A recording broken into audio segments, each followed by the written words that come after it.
Nuestro próximo conferenciante y último en este primer congreso online Camino Ancestral de Santiago es Fran Contreras, periodista, escritor, investigador y peregrino perenne del camino. Fran nos propuso la idea de no realizar una conferencia normal, una conferencia al uso, sino más bien hacer una charla entre amigos o una entrevista. Así que le tomamos la palabra y aquí tenemos al señor Fran Contreras, que precisamente está recién llegado de uno de los últimos recorridos por el camino, el tramo entre Roncesvalles y Grañón. Así que, Fran, buenas tardes. Buenas tardes, bien hallado, Santi. Un saludo a todos. A ti. Gracias por esta invitación. Faltaría más. En primer lugar, eso, pues agradecerte en nombre de la asociación y de todos los que nos siguen, que estés aquí, que nos ilumines con tus palabras. Bueno, ¿Eh? no sé, cada día, maestro de nada, aprendiz de todo. No tengo la verdad, ni soy la verdad, No, ni la he encontrado, Santi. Estoy buscándola por el camino y por toda España y por todo el mundo. como he Pero comentado, gracias.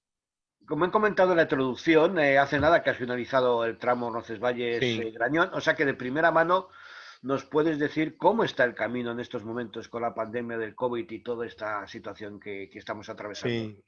Bueno, tengo el privilegio soy periodista, ya lo sabes, de vocación, oficio y carrera, y aparte de bibliotecario, de archivero, estudié biblioteconomía y documentación en la universidad. Bueno, he tenido el privilegio este año de COVID de caminar y ser hospitalero en el Camino de Santiago, ¿no? Y poder ver, tocar, sentir, percibir cómo está el camino, lo que se está viviendo. En agosto hice para la sección que realizo en el programa Más de Uno de Onda Cero con Carlos Alsina y Begoña Gómez de la Fuente, Más de Uno, en la sección La España Mágica, el camino de corto recorrido, los 114 kilómetros que van desde Sarria hasta Compostela, y ya pude tentar, percibir, tocar cómo estaba en pleno mes de agosto, ese mes tan masificado de vacaciones, Sí. el Camino de Santiago, y asistir a la misa de bendición del peregrino en la Catedral de Compostela, y ahí fue mi primer choque. Los caminos gallegos siempre masificados, vacíos, vacíos, es decir, iba por las corredoiras, me juntaba con 2 o 3 peregrinos, me cruzaba con 2 o 3 peregrinos, todos los albergues municipales cerrados por los tiempos que estábamos viviendo, y todos los albergues y otros establecimientos hoteleros abiertos y peleando a luna para dar cobijo a los peregrinos y a los turistas que en su momento había. Y viví un momento muy intenso en la catedral.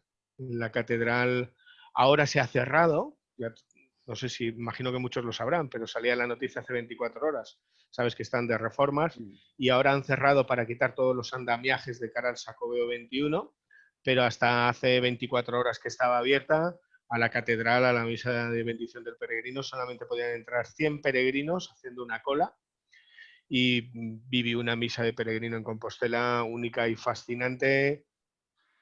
Un momento histórico para el Camino de Santiago que nunca antes había pasado. Con 100 personas, se había cambiado el altar de posición, estaba curiosamente ubicado detrás del pórtico de la Gloria. Tenía por detrás esa imagen del maestro Mateo, es pura heterodoxia. Bueno, ahí me enfrenté por primera vez en agosto al camino, en este camino en tiempos de COVID, y fue brutal. Yo nunca había visto Sarria vacío. Sarria, que es la meca de los albergues del inicio del camino para agencias de viajes, para peregrinos de corto recorrido, para todo el mundo, vacío. O sea, era un desierto, y los caminos gallegos, las corredoiras desiertas. Ahora, en octubre, decidí emprender el camino en un trabajo que he hecho para la sección Las Entrepiernas del Misterio en Melodía FM y para el podcast Dex, Días Extraños, y para tomar notas para una nueva edición, un nuevo libro que sale en marzo en Planeta, de la Guía Mágica del Camino de Santiago.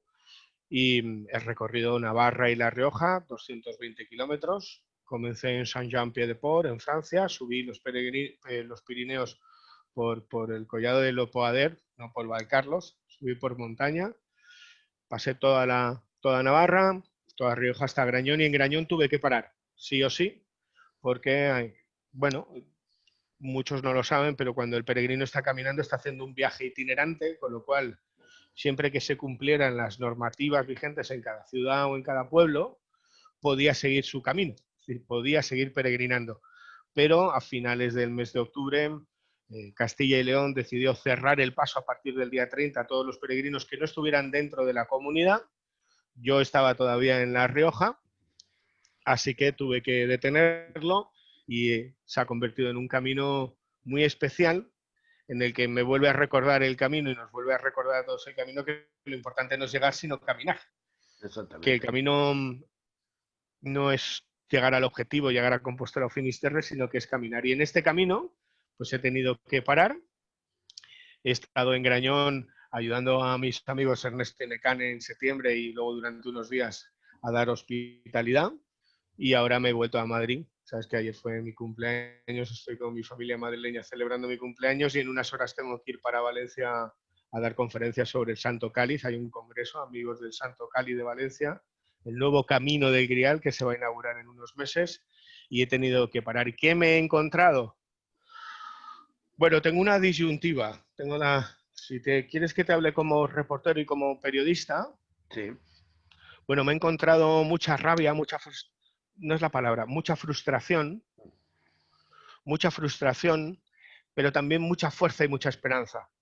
Eh, hay quien dice que es un año maravilloso para el camino. No ha sido un año maravilloso para el camino, porque lo que me he encontrado en Galicia, lo que me he encontrado en Navarra, lo que me he encontrado en La Rioja, en agosto también estuve en León y en Sagún, bifurcando esas etapas, haciendo secciones, es frustración. Frustración de todos aquellos que trabajan por y para el camino.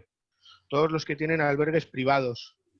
Cuando digo albergues privados, son albergues que mantienen la tradición, que llevan hospitaleros que han hecho el camino, que dan cariño, pero que también pagan sus impuestos. Sí, claro.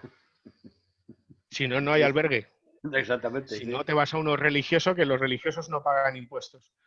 Entonces, los albergues privados, los establecimientos que viven por y para el camino, bares, restaurantes, yo que sé, cualquier tipo de establecimiento que vive por y para el camino, cerrado.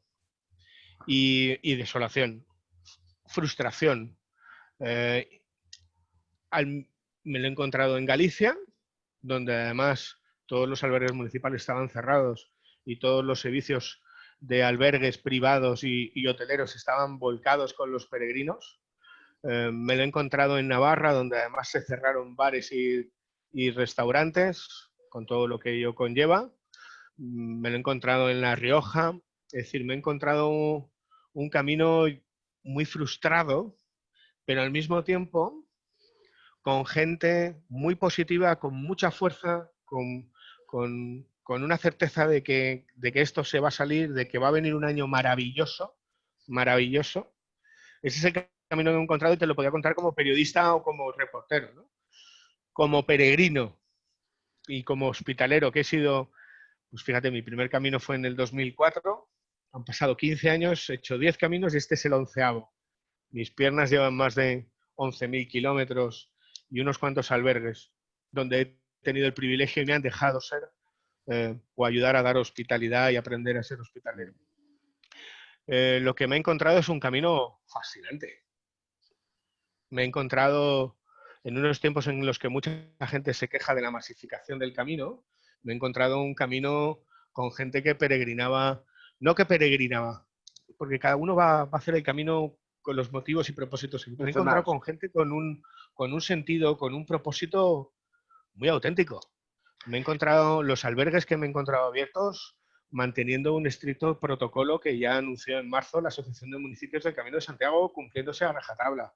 Me he encontrado un espíritu a la hora de caminar de la gente, de los peregrinos, de los viajeros, de los mochileros. Ya no te diría que mágico, ¿no? Ni espiritual, ¿no? Con sentido común, con responsabilidad, con una actitud a la hora de caminar y de estar en los lugares sobrecogedora, que podían hacer transfusiones de sangre a la mitad de las grandes ciudades, de cómo nos debemos de comportar y cómo hay que caminar por la vida. Me he encontrado un camino absolutamente solitario. Yo en Navarra y La Rioja he estado solo. Yo empecé en Saint-Jean-de-Pied, subí a los Pirineos, que tengo que agradecer el regalo de día que tuve con sol. Fue maravilloso grabar el atardecer desde el collado, pasar por un Torisón, bueno, jamás me brutal, o sea, un regalo, cuando lo lógico es a finales de octubre tener nieve, tener niebla, viento, lluvia. Pues en Roncesvalles me encontré con 20 peregrinos y ya no volví a ver a nadie más. Nadie más, es que me hacía 25 kilómetros por los bosques de hayas, de robles, solo. Llegaba al albergue y estaba solo, eran eternos soliloquios, donde también se puede compartir, ¿eh? Aunque vayas solo, se puede compartir. Nadie ha quitado. Entonces, bueno, tengo la dicotomía, ¿no? Me he encontrado un camino muy afectado, muy responsable, la gente que hay en el camino, muy responsable, muy frustrada, pero con mucha ilusión, mucha fuerza y muchas ganas de tener un sacobeo diferente a todo. Y me he encontrado un camino como reportero peregrino, pues quizás el más parecido al que hice por primera vez en el 2004, ¿no? En el que tenía Permíteme una pregunta personal. ¿Qué te llevó todas. esa, qué te llevó esa primera vez al camino? A ti, un periodista, un investigador. ¿Qué te llevó al camino? Bueno, a mí me llevó el reporterismo. Yo soy periodista especializado en eso que llamamos misterio, heterodoxia, lo que nadie cuenta.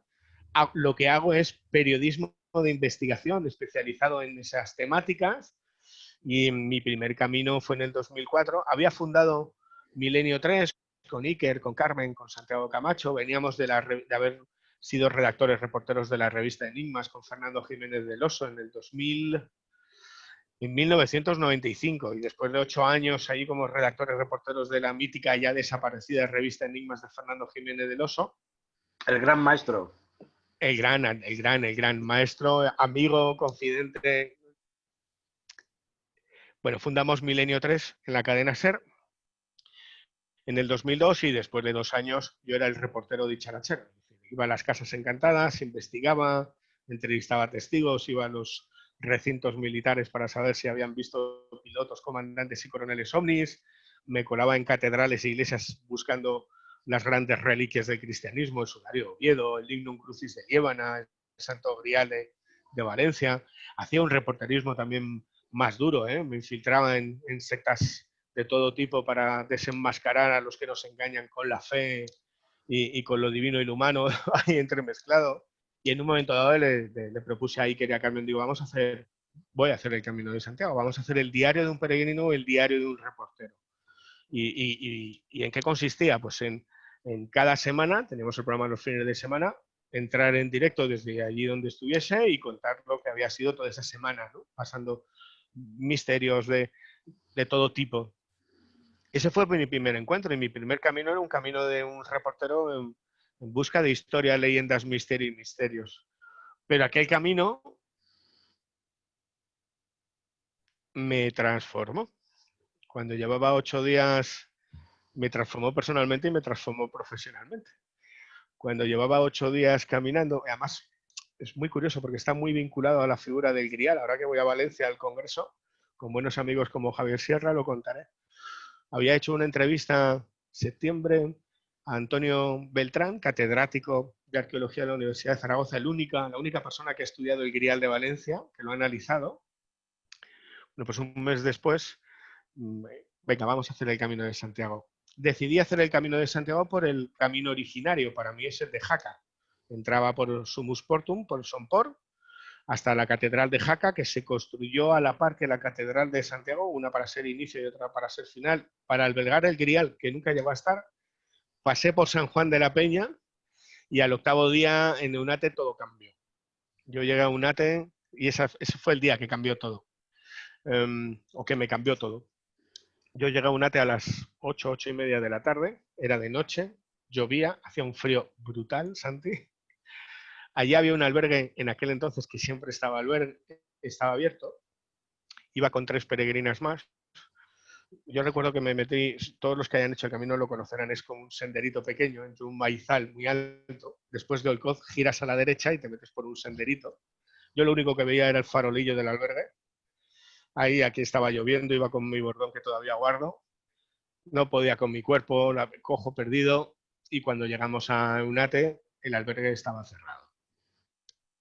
Bueno, yo avisé a la Guardia Civil de que había 3 peregrinos más en Eunate para que no hubiese ningún tipo de problemas, que el albergue estaba cerrado. En un principio no nos dieron ninguna solución. Yo no me iba a ir hasta Puente la Reina, no sabía lo que quedaba y tampoco me lo planteaba. Eran las 8:30, iba empapado, calado, no podía mover ya los pies, entumecido. Y en un momento determinado, Santi, dije, bueno, ¿y si Eunate está abierto, ¿no? Y empujé el portón de la puerta y lo imposible se hizo realidad. Eunate estaba abierto. Entramos, todos los que conozcan saben que ahora en todas las iglesias hay bancos y hay en las catedrales. Bueno, pues quitamos todos los bancos, los echamos alrededor. No había luz eléctrica, encendí todas las velas que había en Eunate. Sacamos todas las cosas que había en la mochila, las tendimos en el suelo para protegernos de la humedad y secarnos. Y en ese momento empecé a ser consciente. No tuve ninguna experiencia mística ni paranormal. No. Es tan sencillo como quedarme quieto en el centro de Eunate con Blanca, con Teresa y con Pilar, que eran mis 3 peregrinas que me acompañaban, y decir, pues va, estoy en un santuario medieval, en un santuario como Eunate, marcado por la historia, por la leyenda, por las fuerzas telúricas, por los secretos de los gremios de constructores. Estoy en un templo con la luz de las velas, o sea, lo más parecido a un peregrino en época medieval, como lo tenían que vivir. Bueno, eso fue un regalo maravilloso, ¿no? Yo saqué mi cuaderno de campo, mientras ellas empezaban a dormirse, yo no paraba, o sea, era un... No dormiste, vamos. Nada, casi nada, más ahora te cuento. Yo saqué mi cuaderno de campo, llevaba como cabecera en la mochila, cargando con ella más a gusto las obras de Juan García Atienza, el padre de la España mágica en este país, de la literatura heterodoxa. Entonces iba cotejando, pues Juan decía esto, pues vamos a buscarlo. Entonces me puse a buscar marcas de cartero para ver la vinculación del templo con los templarios, porque yo iba haciendo mi cuaderno de campo. Y vamos a buscar, a ver, los capiteles más signos, vamos a buscar lo que dicen los nervios ahí, si están escondidas las cruces, la lance egipcia, la teta hebrea en el ábside. Saqué un mapa geográfico de España y lo puse debajo de la cúpula para ver si los nervios de esa cúpula coincidían con lo que nos contaba Juan García Atienza, ¿no? Que era un mapa pétreo de lugares marcados por encomiendas templarias y cultos sagrados. Alucinaba, saqué una brújula, se volvía loca. Bueno, aluciné porque contemplé un santuario románico, un santuario medieval, de la misma forma que lo contemplaban, lo sentían y lo vivían los peregrinos medievales. Yo escuchaba el sonido de la lluvia en el exterior, sentía el frío y el sonido del viento colándose por los sillares. Al calor de las velas, los capiteles cobran vida. El juego de luces y de sombras hacen que esas figuras de dientes aserrados, de rostros angelicales, diabólicos, cobren vida, se muevan como un juego chinesco. Aquello era fascinante, ¿no?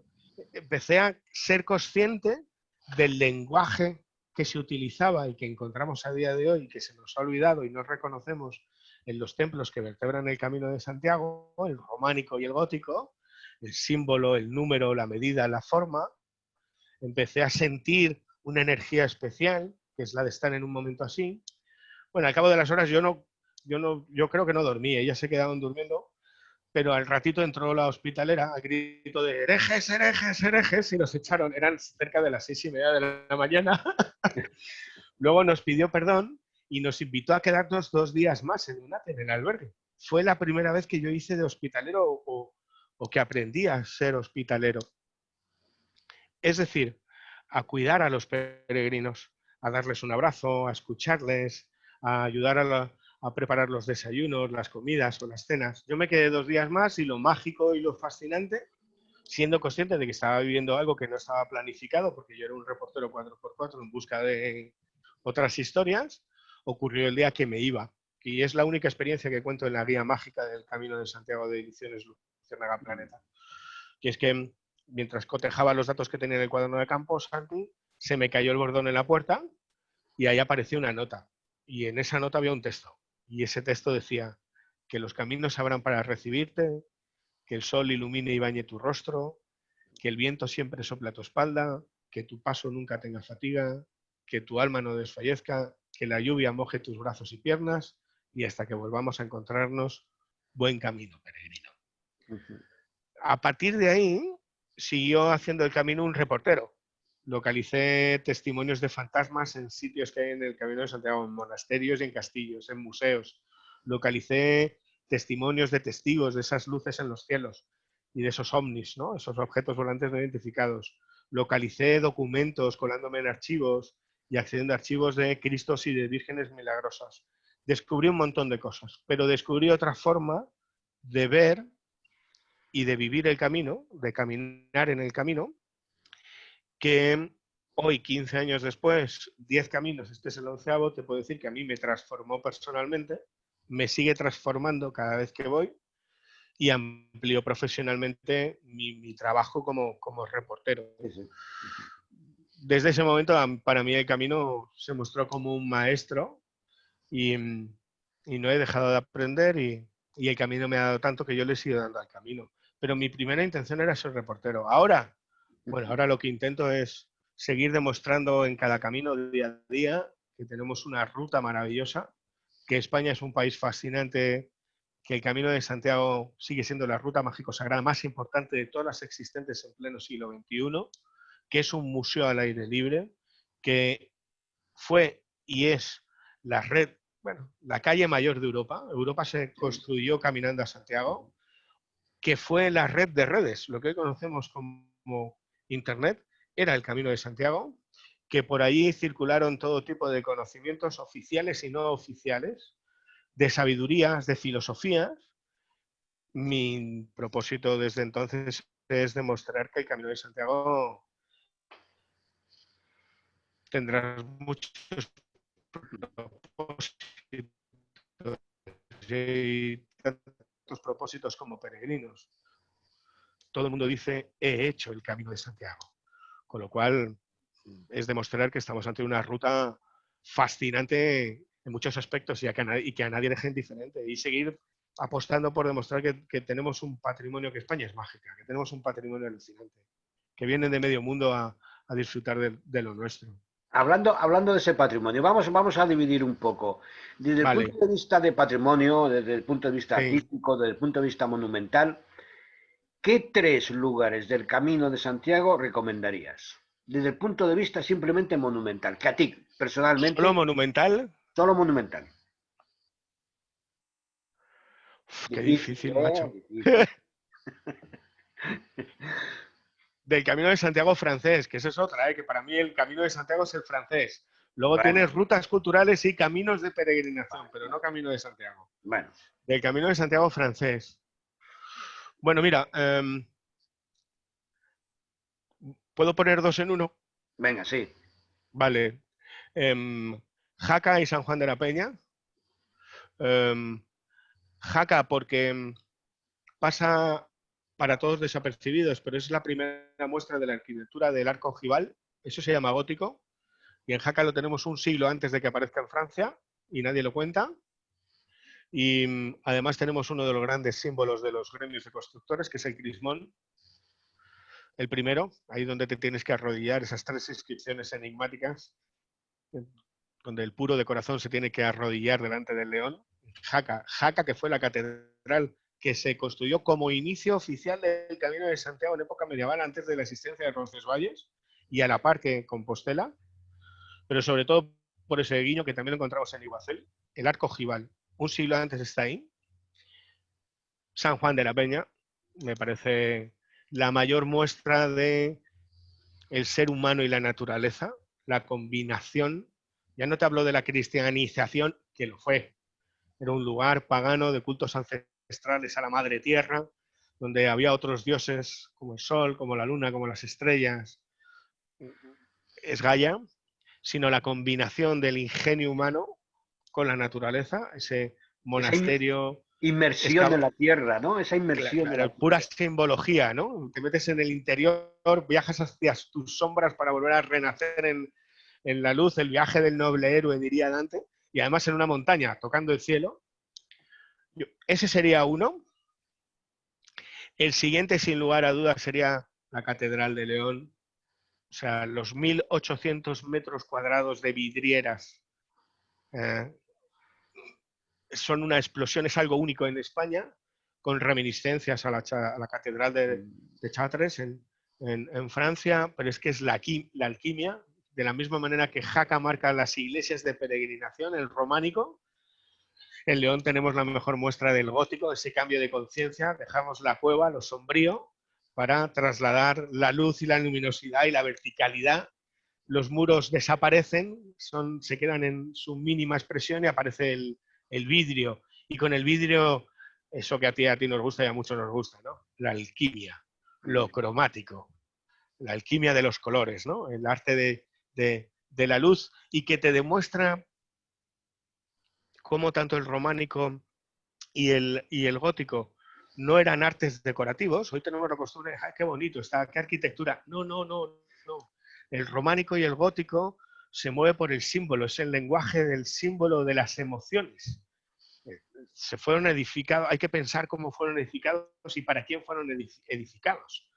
Para mí son máquinas del espíritu, son máquinas de la espiritualidad.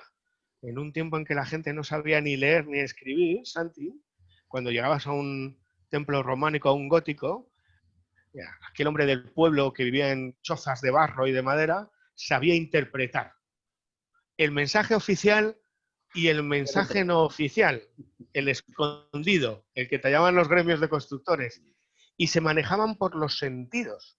Estaban hechos para sentir, igual que el Camino de Santiago, está preparado para sentir, para experimentar, para ver, oler, para saborear. ¿Y qué es lo que encontramos en León? La alquimia de la luz. Tú fíjate qué curioso, ¿qué es lo primero que hacemos cuando entramos a una catedral? Mirar hacia arriba. El mensaje de los gremios de constructores sigue muy vivo en León. Miras hacia arriba y todo tu cuerpo se predispone para el contacto con lo luminoso, y en este caso, con la luz. Ese sería el siguiente. El tercero, pues mira, te diría que Compostela, y por un detalle que mucha gente desconoce. El maestro Mateo cambió el inconsciente colectivo de toda Europa. La historia del Camino de Santiago es muy larga. A día de hoy, y lo siento, por aquellos que tengan fe, ni hay pruebas ni se van a encontrar de que primero Santiago estuviera en España predicando. Ese mito lo crea el Beato de Lévana, en una lucha por una iglesia de Roma y una iglesia oriental con el arzobispo Elipando de Toledo. Elipando predicaba que Jesús no era hijo de Dios sino profeta por el bien de la convivencia de las tres culturas, y el Beato de Lévana, personaje enigmático, no sabemos si fue beato o no, si era él o ella, lo único que estaba en Líbana, predicaba o luchaba por la iglesia de Roma. De esa lecha sale la biografía supuesta de Santiago predicando en España, pero es que luego está vinculado al supuesto hallazgo de la supuesta tumba. Entonces, te decía, Compostela, a pesar de que nunca sepamos eso, el maestro Mateo, y esto se desconoce, en el siglo XII cambia el inconsciente de toda Europa y de los peregrinos. Hasta que no llega el maestro Mateo a Compostela, con Gelmírez, los peregrinos adoraban una tumba en el suelo enrejada. No había nada más.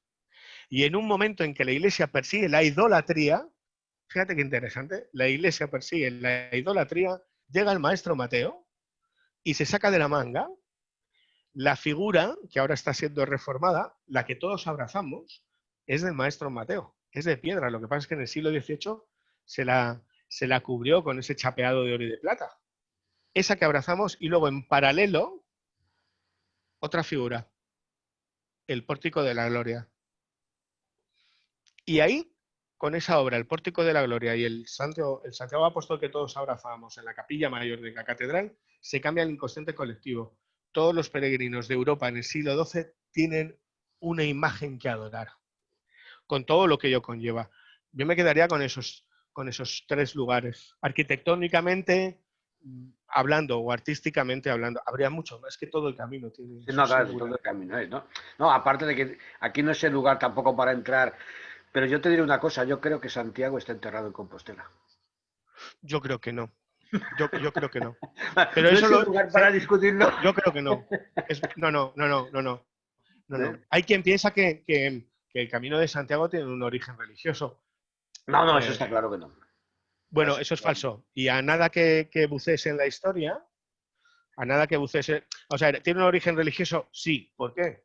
porque tras el supuesto descubrimiento de la tumba, primero se reunificó un espíritu cristiano. Hay que viajar en el tiempo, ¿eh? En el Sí, siglo VIII España está tomada por los sí, musulmanes. sí, sí. Claro, Nos tenemos que es situar. que se nos olvida. En el siglo VIII estamos tomados por los musulmanes, todos, menos un grupo de reductos cristianos en Cantabria y en Asturias. El supuesto hallazgo de la tumba, digo supuesto porque Teodomiro dice que es la tumba de Santiago por ciencia infusa. Ven unas luces en los cielos que hoy serían ovnis para los más jóvenes, Pelayo, y dicen, esta es la tumba. Yo ahí en el libro cuento lo que llamo conspiración jacobea, que es muy interesante. Al No, pero final es además, una lucha. es lo que tú has planteado antes, es que todo nace de una bicefalia de la Iglesia. Hay dos ramas. Una lucha. No, no, Hay dos el camino ramas de de la Iglesia. Santiago, Santi, el camino de Santiago nace por una guerra entre dos tipos. Uno defiende la iglesia de Roma, el Beato de Liébana, con todo lo que ello conlleva del mito carolingio, y otro que es el arzobispo Elipando de Toledo, que lucha por el adopcionismo, que es una corriente herética. Todo eso sucede cuando España está tomada en el siglo VIII por los musulmanes. Solamente hay un reducto de cristianos, como los galos con Asterix y Obelix, Sí. que está en Asturias y en Cantabria. Hasta que aparezca en Santiago, nuestra gran santa era Santa Eulalia, la bien hablada de Mérida. Era una santa. Pero es cuando los pastores leoneses cogen el mando, cuando las rutas mágicos solares se convierten en patriarcales. Y es muy bonito de analizar viajando con la imaginación el tiempo y viéndolo todo como la geopolítica. Es el Juego de Tronos que vivimos en España, que es maravilloso y que nada envidia a la serie, ¿eh? No hay nadie. Pero yo no creo que esté. Ahora, sí que es verdad que cuando se vertebra eso, lo que hay es una geopolítica con la unión de los reinos cristianos peninsulares, condados de Barcelona, Reino de Aragón, Reino de Navarra, Castilla, Asturias, luego Asturias-Galicia, y se vertebra primero un pensamiento religioso-social, que es la peregrinación, y luego también político y cultural. Político porque es el inicio de la cruzada iberosolar, la reconquista. A partir del descubrimiento es cuando empiezan a avanzar y a liberarse los territorios. Y luego geopolítica. El rey Alfonso VI abrió a la modernidad. Alfonso VI, que es el personaje más desconocido, siempre tapado por el mío Cid, que era un mercenario absoluto. Vamos, su leyenda es extensa. A mí me gusta más Alfonso VI, que abre a la modernidad, a la orden del Cluny. Cuidado también con la orden del Cluny, y esa olarquía o sinarquía que quiere hacer religiosa, y dan todos los monasterios, se vertebran, pero es un camino que no es religioso porque lo que estás recorriendo es una ruta solar marcada por el sol y las estrellas.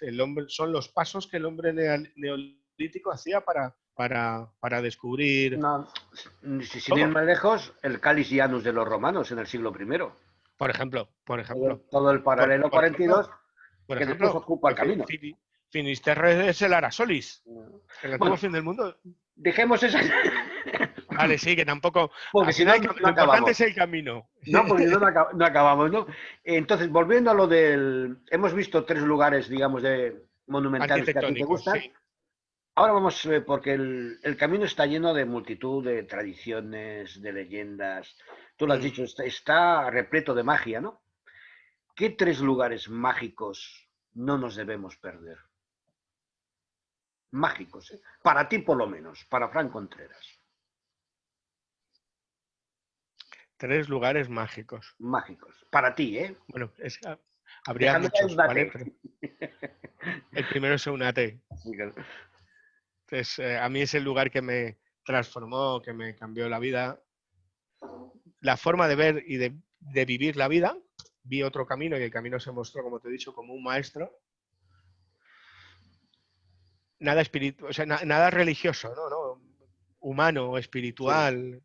Sí. Es decir, me transformó. Entonces, Eunate es uno, sin lugar a dudas. Ese lugar es pura magia. Es el lugar donde se unen los dos ramales, el ramal navarro con el ramal aragonés, donde los caminos hacen uno. Y el misterio del Coz. Es un lugar marcado por el pórtico secreto estelar que sería para hacer otro programa. Claro, bueno, imagino que lo habrán contado los compañeros, ¿no? Eunate se llama el Templo de las 100 Puertas. Hoy solamente vemos un deambulatorio. ¿vale? Habría dos más. De ahí viene que sea el templo de las 100 puertas. Tendría un deambulatorio con 33, otro deambulatorio con otras 33, otro deambulatorio con otras 33 y la última puerta, ¿sabes cuál es? Tú y yo, cuando entramos. Ojo con Eunate. Entonces, Eunate es un lugar marcado por comienzos y finales que aparecen en el pórtico de Olcoz y en el pórtico de los equinoccios, el Camp Mayor, las constelaciones. Eunate es un sitio donde se hacía, igual que en Torres del Río, rituales mágicos iniciáticos vinculados con la muerte y resurrección simbólica para los iniciados, para ese pequeño grupo de gente que iba dejando conocimientos heterodoxos, filosóficos, también oficial, ¿no? Es un mesario que te muestra cuándo sembrar, cuándo recoger, cuándo es la temporada. Todo eso aparece reflejado en el pórtico de Eunate y en el pórtico gemelo de Olcoz, y marcado por los templarios y la tumba, una tumba de una reina, que todavía dicen que no se sabe. Te contaré un secreto que me he Dígame. enterado en este último camino. Fíjate, sabemos que hay dos Baphomet, ¿no? Esos rostros barbudos. Bueno, pues solamente había uno. El segundo fue puesto durante la restauración de Eunate. Fíjate que yo era de los que creía que ese pórtico tenía dos rostros de... Bueno, pues originariamente solamente había uno. Con lo cual también el otro fue puesto, una mala restauración, durante el templo. Y fíjate qué curioso, ¿no? En función de cómo veas ese rostro, te habla la dualidad del templo. El bien o el mal. Bueno, Eunate sería uno. Mira, otro lugar clave, donde me pude también quedar a dormir, afortunadamente, regalo del camino. Pasar una noche al lado, con mucho frío, pero con mucho calor interior, al lado de que es, para mí, un tipo fascinante. San Juan de Ortega, en los Montes de Oca. En la iglesia de San Nicolás, monasterio edificado por San Juan de Ortega, uno de los constructores, santos constructores iniciados del Camino de Santiago, discípulo de Santo Domingo de la Calzada, allí donde cada equinoccio se produce el fenómeno de la luz equinocial, el milagro de la luz a las 5 de la tarde hora solar, por un óculo entra un rayo de luz, atraviesa toda la oscuridad del templo e ilumina un capitel que es el de la Anunciación de la Virgen, ¿no? La obra de San Juan de Ortega allí me puede quedar a dormir y es un templo para mí muy significativo. Ahora ha cambiado. Te digo por qué ahora ha cambiado, porque hasta hace unos años allí estaba el padre José, que es uno de los ilustres personajes, no me gusta la palabra personajes, una de las ilustres personas del Camino de Santiago, que siempre que llegábamos allí los peregrinos nos recibía en su cocina con una bombona de butano, una olla enorme haciendo sopas de ajo, y nos daba sopas de ajo y se podía leer en el alicatado, hasta en los pucheros se puede encontrar a Dios, de Santa Teresa. Y había una señora muy refunfuñona que nunca nos ponía agua caliente porque decía que no dejábamos donativo. San Juan de Ortega, todo lo que tiene que ver con San Juan de Ortega, vertebrador, con Santo Domingo de la Calzada, del Camino de Santiago, el milagro de la luz, prodigio, el mensaje vivo en pleno siglo XXI del Premio de Constructores. Otro lugar mágico. Joroba. Venga, venga, mójate, mójate. Te puedo decir dos. Venga, va, sí. Por ser tú, ¿eh? Mira, está a 1540 metros de altura. Es el segundo lugar más alto del Camino de Santiago. Da igual que vengas por Saint-Jean-Pied-de-Port o por Somport. El segundo lugar más alto del Camino de Santiago. Es un lugar que está en Monteirago, donde se erige una cruz de más de 5 metros de madera, donde millones de personas a lo largo de los siglos han dejado una piedra. La llaman la Cruz de Ferro, también conocida como la Cruz de Hierro.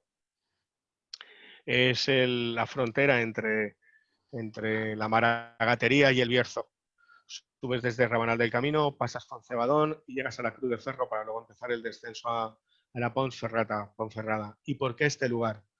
Bueno, hoy todos hacemos el simbolismo, ese ritual mágico de dejar una piedra donde hemos proyectado lo que no queremos en nuestra vida, lo que no queremos que vuelva, la dejamos para que se quede allí, ¿no? Bueno, ese es un lugar cristianizado. Era un templo al dios Mercurio, dios de los caminantes, protector de los caminos. Y es un lugar mágico sagrado porque allí los segadores gallegos, antes de que empezara incluso el camino, ya dejaban su piedra cuando iban a Castilla a buscar trabajo. es un lugar sagrado por los arrieros del Teleno, los maragatos, que cuando llevaban con sus coches y sus mulas y sus bestias el oro para Madrid, o las telas, o el pescado, dejaban ahí sus piedras. La Cruz de Ferro hoy para nosotros es un lugar mágico y fascinante, donde dejamos una piedra, pero hacemos un ritual que ya era romano. Al dios Mercurio, dios de los caminantes. Y el último, eso te he pedido dos, bueno, allí donde muere y renace el sol todos los días, Ara Solis, Finisterre. No hay otro lugar más sobrecogedor que después de tirarte 30 días, 40 días o 60 días de largo recorrido, ¿eh? Llegar allí, llegar a Fisterra, subir esos 2,5 kilómetros que se hacen interminables, con el mar al lado, con el Atlántico, y llegar al kilómetro cero y asomarte al infinito, ¿no?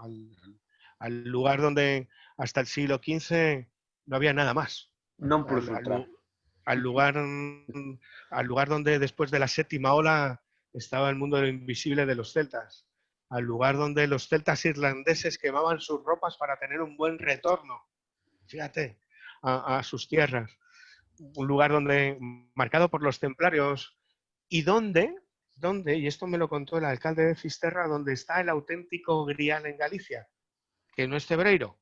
Todo el mundo sigue pensando que el milagro de Cebreiro es el grial. No, el milagro de Cebreiro es un milagro de la hostia, con perdón, de la sagrada forma. Y en una patena, no es un cáliz. El verdadero grial de Galicia está en Finisterre, porque tú después de ver el atardecer te giras para ver el amanecer y entre los dos montes sagrados surge el sol a tu espalda. Esos serían los lugares. Pero es que habría muchos, pero esos. Sí, sí. Yo creo que esos. Muy bien, ya el tiempo ya nos va avisando de que Bueno, esto se acaba, pero sí que me gustaría, en condiciones normales, se esperaban para sí, el próximo año jubilar, el 2021, más de 1 millón de peregrinos, entre los que sí. llevan la compostelana y no llevan la compostelana, ¿no? Porque hay mucha gente Vale, sí. que hace el camino simplemente por Por hacerlo, hacer. por experiencia personal, ¿no? ¿Cómo ves tú el 2021, Fran? Fenomenal. ¿Sí? Sí, fenomenal. Te lo digo de corazón, ¿eh? Mira, eh, todos los albergues que me he encontrado en Galicia, en Navarra y en La Rioja, tienen un espíritu y una fuerza fascinante. Están preparados. El camino tiene mucho de superación, ¿eh? El camino te Sí. enseña a superar. Pues ese espíritu está muy, muy vivo. Yo creo que va a ser un año fantástico, que va a ser un año bueno. Y va a ser un año bueno porque se va a redescubrir el camino, Santi.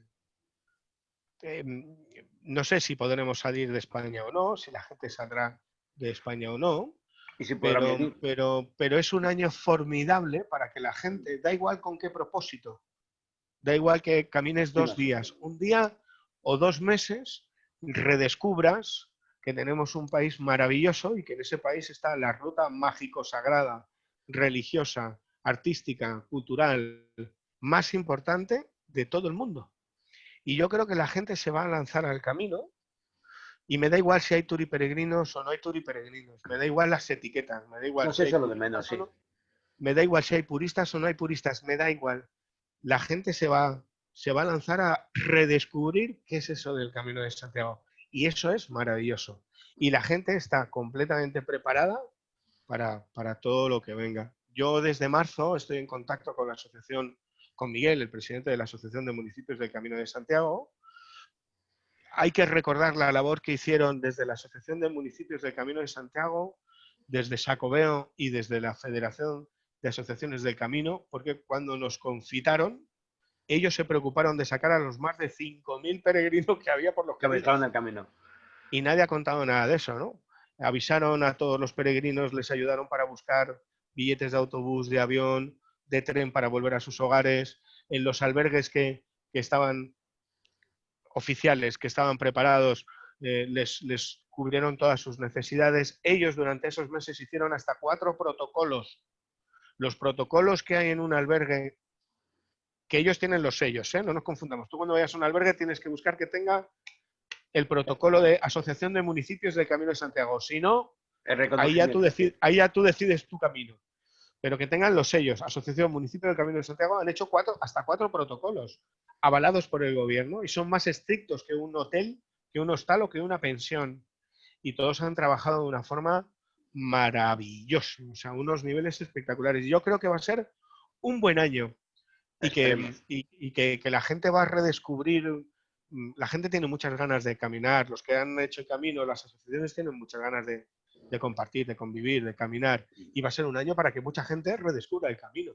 Y ahí tenemos que estar, los que ya conocemos el camino, pues poniendo nuestro empujón, nuestro granito de arena, como hacéis vosotros, Santi, como hace vuestra asociación, para que la gente redescubra el camino. Y a cada uno le tocará y le vibrará como le tenga que tocar y le tenga que vibrar. Pero cuidar y potenciar una ruta fascinante y ciudades, pueblos, templos, museos, ¿qué te voy a contar? Ya sabes que desde la asociación lo que nos proponemos es redescubrir, entre comillas, esa parte del camino que ha quedado bastante olvidada, Sí. del Calicianus romano entre San Pedro de Rodas y Estella, donde nos juntaríamos al camino francés. La idea es en el 2000, ya lo tendríamos que estar haciendo, pero con todo esto todo se tuvo que suspender, el empezar a hacer viajecitos, nuestras excursiones por esa ruta. Esperamos que en el 2021 la podamos hacer y desde luego contamos contigo para que, en fin... No, yo, pero de cabeza, además, sabes que en marzo, bueno, luego me pasas la nota, ¿no? Sabes que soy el autor de esta guía, sí, que es la guía mágica del Camino de Santiago, publicada por Ediciones Luciérnaga Planeta. Mira, este es otro regalo. Llevaba 5 caminos y me llamaron de Planeta y me dijeron, todos tus cuadernos de campo, plásmalos en un libro. Y 5 años después de mi primer camino salió esta guía. Ahora, 15 años después, Planeta quiere que haga otra guía. Se va a llamar Guía Mágica del Camino de Santiago, pero... hay que actualizarla. Bueno, no, la ha cambiado entera. Entera. Es un libro nuevo, Santi. Entonces, sale en marzo. Así que cuenta conmigo. Yo en marzo vuelvo a coger la mochila. Los viajes que planifiquéis, ya sabes que me tienes para todo lo que os pueda ayudar. Nos vamos a los sitios. Todos los contactos que tengo de amigos, de guías, están a vuestra disposición para irnos un fin de semana, una semana y caminar y disfrutar y respirar. Redescubrir y compartir. Y respirar. Que lo bueno, el camino, tú sabes igual que yo y muchos lo sabéis, lo fácil es el camino. Lo fácil es caminar en el camino. Lo difícil es cuando acabas en Finisterre o haces una pausa, seguir el camino, ¿no? Todo lo que te ha enseñado el camino, llevarlo a tu día a día. Esa es la pelea. Bueno, pues yo creo que todos los que son peregrinos y algunos hospitaleros están demostrando lo que es el camino en su día a día y lo siguen haciendo. El camino tiene mucho de superación y todo lo que me he encontrado hasta la fecha y he conocido en estos meses de COVID. Soy el único periodista que ha caminado en tiempos de COVID y lo ha contado en Onda Cero, en Melodía FM y en el podcast DEX, Días Extraños. Bueno, pueden hacer transfusiones de sangre de sentido común, de responsabilidad. No tiene nada bueno esta pandemia, absolutamente nada. Se ha llevado a mucha gente por delante. Se sigue llevando a mucha gente por delante. Eso es muy jodido, es muy triste. Pero en el camino, los peregrinos, los que caminamos, sabemos que hay que seguir hacia adelante y aprendiendo. En el camino hay esperanza. Siempre, escúchame, siempre. En el camino hay esperanza, es superación, es superar tus límites, es descubrir que no tienes límites, es sentido común, es responsabilidad, es religiosidad para unos, es espiritualidad para otros, es cultura, es gastronomía, es deporte. También. El camino es mucho camino. Fran, ha sido un enorme placer tenerte en este congreso. Igualmente, Santi. Y como no me acuerdo en qué programa se solía decir, el último minuto es tuyo. Sería muy fácil. Ultreia et Susella. ¿Qué significa? Y muchos lo desconocen. Siempre más allá y más arriba. Gracias, Fran. Buen camino. Buen camino. Buena vida.